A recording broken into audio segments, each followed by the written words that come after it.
Donald Trump ने कहा है कि अगर हम प्रेसिडेंट होते तो ये जो युद्ध है ये युद्ध ना होता, या उन्होंने यहाँ तक कह दिया कि अगर हम प्रेसिडेंट बनते हैं तो इस युद्ध को हम एक फ़ोन कॉल से जो है बंद करवा देंगे। जब जब डेमोक्रेट आता है तब तब जो है रसिया बहुत ज़्यादा अग्रेसिव हो जाता है। अगर फिर से डेमोक्रेट अगर आ जाती है तो फिर ये वॉर का कोई बहुत अच्छा अंत होगा, ऐसा दिखता हुआ नज़र नहीं आता। वर्तमान समय में अगर देखा जाए तो अमेरिका का जो चैलेंज है वो रूस ना होकर चाइना हो चुका है। चाइना का जो एक एक्सपेंशनिस्ट पॉलिसी है, अगर उसको किसी भी तरीके से चेक एंड बैलेंस करना है तो आपको रसिया को चाइना के गोद में जाने से बचाना पड़ेगा, और उसमें ट्रंप एक बहुत बड़ा रोल प्ले कर सकता है। हमास ने पहले अटैक किया था इजराइल पर, इसलिए इजराइल का भी अधिकार बनता है कि वो भी अपने सेल्फ डिफेंस में एक्शन ले। ये भी मुद्दा कहीं ना कहीं यूएस जो प्रेसिडेंशियल इलेक्शन चल रहा है उसमें बहुत एक बर्निंग इशू है। जब अफगानिस्तान के जरिए, अलकायदा के जरिए जब टेररिस्ट अटैक हुआ था WTC यूएस में, तो उस समय एक टेररिस्ट अटैक के बदले में यूएस ने पूरा अफगानिस्तान डिस्ट्रॉय कर दिया। A person can be terrorist for you but he can be freedom fighter for other country. Hamas के बारे में आज भी दुनिया में कहीं ना कहीं अभी के लिए मिसकंसेप्शन है कि वो टेररिस्ट ऑर्गेनाइजेशन है या नहीं है। आज भी सब दुनिया में देखते कोई देश अगर उसको टेररिस्ट ऑर्गेनाइजेशन डेजिग्नेट करता है तो एक न्यूज़ बनती है। तो ये सब गुड और बैड टेररिज्म में अभी दुनिया क्यों फंसी हुई है? टेररिज्म कहीं भी हो वो गुड टेररिज्म हो ही नहीं सकता, वो हमेशा बैड ही रहेगा। साथियों नमस्कार, आज पुनः आपका न्यू डेली डायलॉग चैनल पर बहुत बहुत स्वागत है। जैसा कि आप लोग जानते हैं, हमारे रेगुलर वॉचर हैं, कि हम लोग हर हफ्ते एक नए मुद्दे पर विस्तार से डिस्कशन करते हैं। आज हमारा जो डिस्कशन है उस डिस्कशन का विषय है अमेरिका में हो रहे राष्ट्रपति चुनाव। चूँकि अमेरिका में राष्ट्रपति का चुनाव हो और दुनिया में यह न्यूज़ न बने, यह हो ही नहीं सकता। ऐसे थोड़ी ना कोई ग्लोबल पावर है। तो हम आज इस मुद्दे पर जो चर्चा करने वाले हैं, उस चर्चा में हमारे जो आज के गेस्ट हैं वो हैं doctor Sanjay sir. Sanjay sir, आपका बहुत बहुत स्वागत है। संजय सर के बारे में अगर हम कहें, सुप्रीम कोर्ट में प्रैक्टिस कर रहे हैं सर। इस मुद्दे पर वर्ल्ड फोकस मैगजीन में, विभिन्न न्यूज़पेपर्स में और तमाम न्यूज़ चैनल पर अलग अलग समय में अपने विस्तार से चर्चा के लिए मौजूद होते रहे हैं। आज हम सर से जानेंगे कि जो अमेरिका में राष्ट्रपति का चुनाव हो रहा है उसका अमेरिका में, अमेरिका के बाहर दुनिया पर क्या प्रभाव पड़ेगा। तो सर, जैसा कि देख ही रहे हैं जिस प्रकार से दुनिया में एक न्यूज़ बनी हुई है, एक खबर बनी हुई है, डेली हेडलाइंस रहता है न्यूज़पेपर्स में कि आज अमेरिका में जो प्रेसिडेंशियल कैंडिडेट हैं उन्होंने ये कहा, कल उन्होंने ये कहा। तो इस पर आप क्या मतलब विचार रखते हैं कि जो अमेरिका में होने वाला नया राष्ट्रपति होगा उसका दुनिया पर क्या व्यापक प्रभाव होने वाला है? देखिए, ये बात तो हम लोग देख रहे हैं लगातार कि जब भी यूएस का प्रेसिडेंशियल इलेक्शन होता है पूरे विश्व का ध्यान उसके तरफ जाता है, और वो पूरी तरीके से, चाहे वो न्यूज़ चैनल हो, चाहे वो न्यूज़पेपर हो, सब में वो सुर्खियों में बना रहता है। उसका कारण ये है कि यूनाइटेड स्टेट ऑफ अमेरिका आज भी सबसे बड़ी मिलिट्री फोर्स रखता है अपने पास, और वर्ल्ड का सबसे बड़ी इकॉनमी भी है।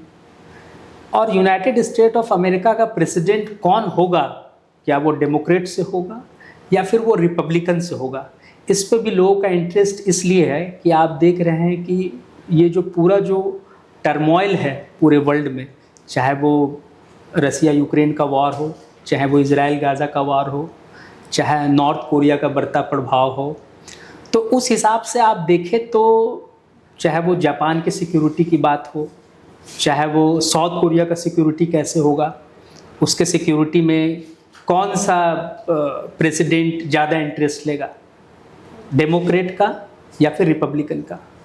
फिर दूसरा बात होता है कि नाटो का भविष्य क्या होगा, ये भी यूएस के प्रेसिडेंशियल इलेक्शन में डिपेंड करता है।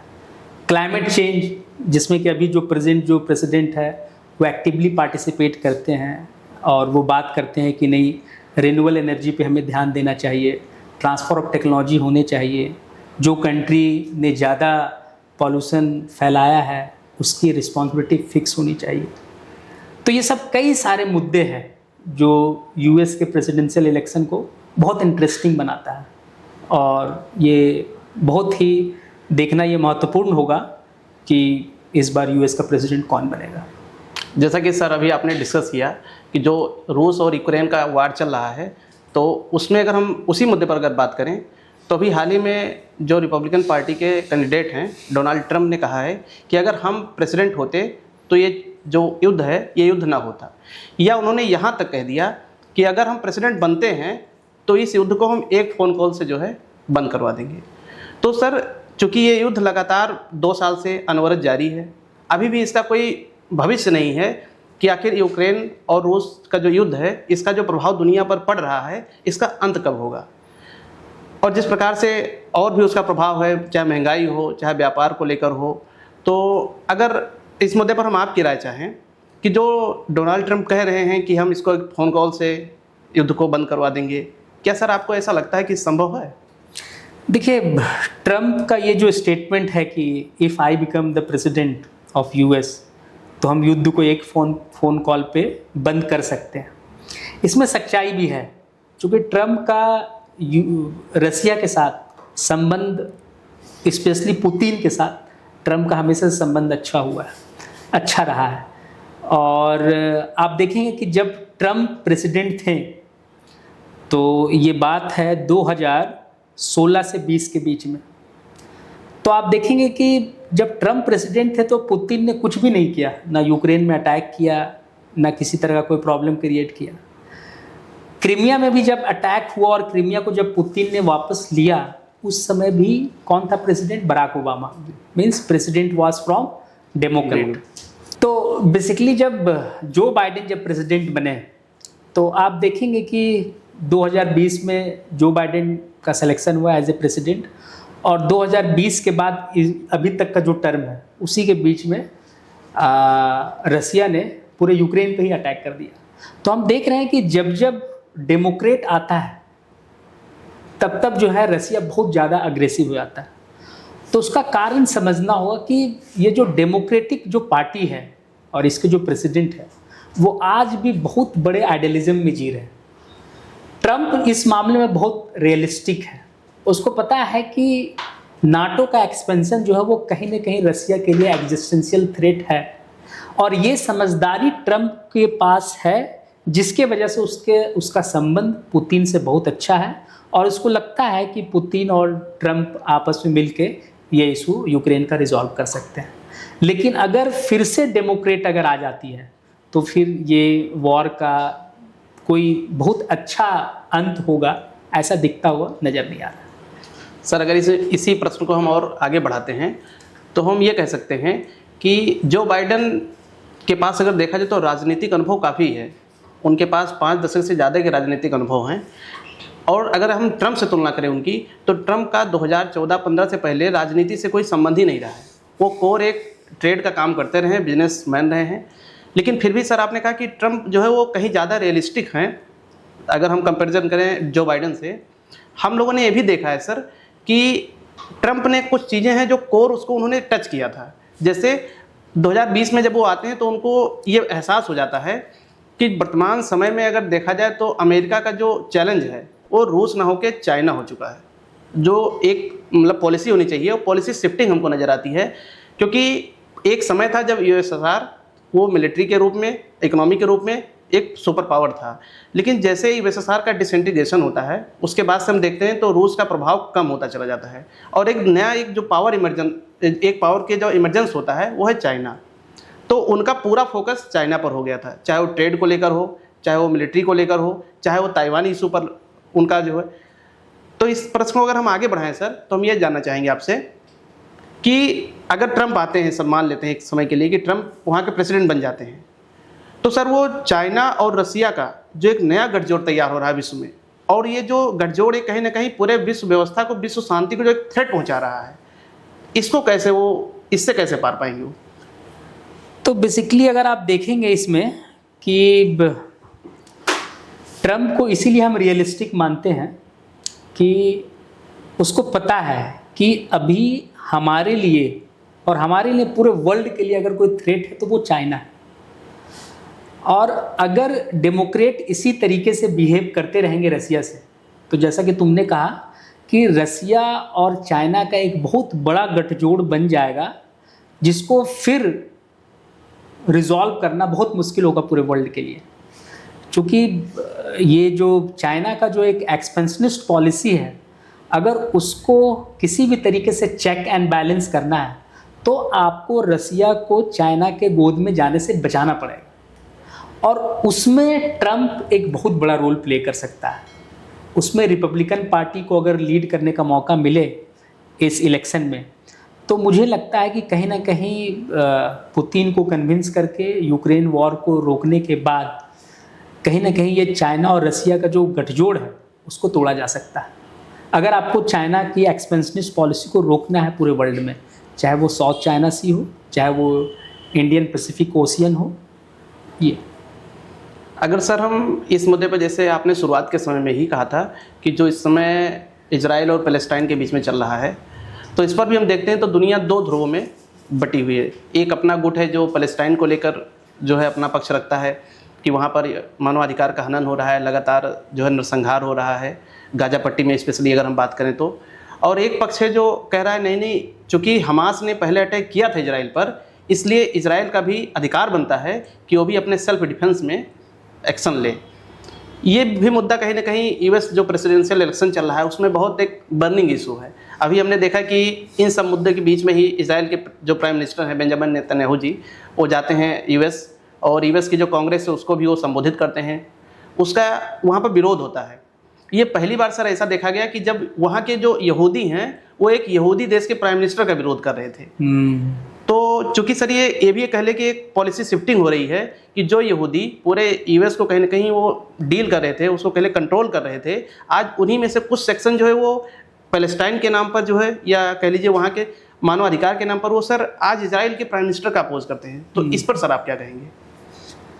देखिए, सबसे पहला तो आपको ये समझना हो कि जो ज्यूइश लॉबी है यूएस में वो आज भी बहुत मजबूत है, और कहीं ना कहीं जो ज्यूइश लॉबी है वो पूरी तरीके से इजराइल के सपोर्ट में ही है।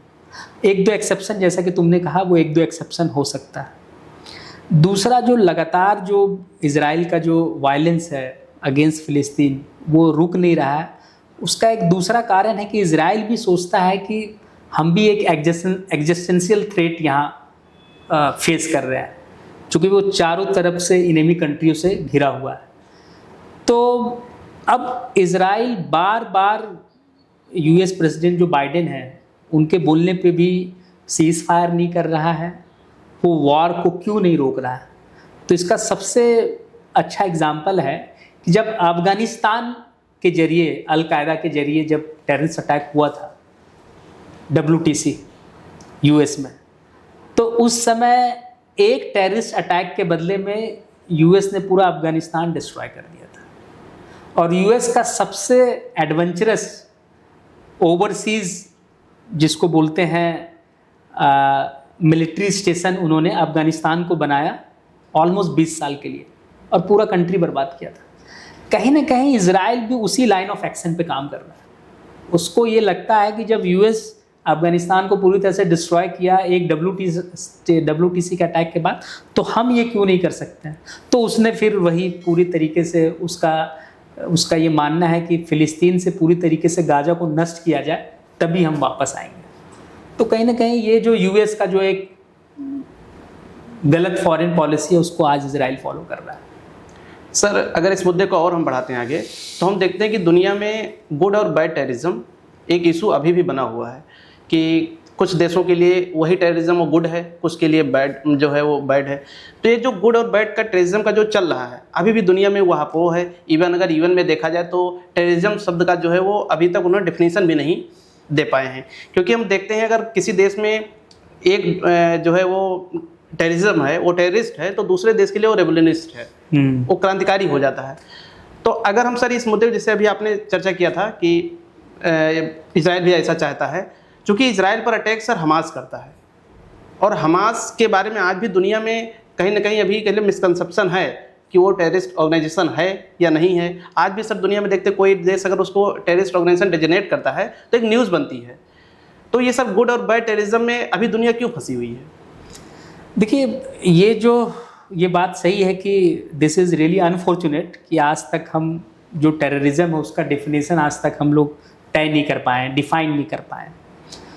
और ये जो बताते हैं ये कॉन्सेप्ट के बारे में कि a person can be terrorist for you but he can be freedom fighter for other country. तो ये जो मिसकंसेप्शन है, ये बेसिकली मिसकंसेप्शन उस समय का है, या ये मिसकंसेप्शन अब ख़त्म होना चाहिए, क्योंकि ये बात उस समय सही था जब यूरोपियन कंट्रीज़ ने हाफ ऑफ द प्लैनेट को कॉलोनाइज करके रखा हुआ था। जैसे इंडिया में भी हमारे कई क्रांतिकारी है जिनको टेररिस्ट बोला जाता था। तो वो जो लड़ते थे वो कॉलोनिज्म के विरुद्ध लड़ते थे, उपनिवेशवाद के विरुद्ध लड़ते थे। तो अब तो कॉलोनी का सिस्टम रहा ही नहीं। तो अब आप किसी को गुड टेररिज्म और बैड टेररिज्म कैसे कह सकते हैं? अगर कोई वायलेंट एक्टिविटी करता है, चाहे वो इंडिया में हमारे जम्मू कश्मीर में है, चाहे वो यूएस में हो, चाहे वो यूके में हो, वो कहीं भी कोई भी टेररिज्म गुड टेररिज्म हो ही नहीं सकता है, क्योंकि अब कोई कॉलोनी का इरा नहीं है। अब कोई यूरोपियन कंट्री या वेस्टर्न कंट्री कहीं कॉलोनी बना के नहीं बैठे हुए हैं, या चाइना या इंडिया या यूएस कहीं कोई कॉलोनी नहीं बना रहा। तो हाँ, कॉलोनी के अगेंस्ट जब लड़ाई था तो उसको बोला जाता था कि बैड टेररिज्म है। तो अब तो कोई कॉलोनी का कॉन्सेप्ट ही नहीं है।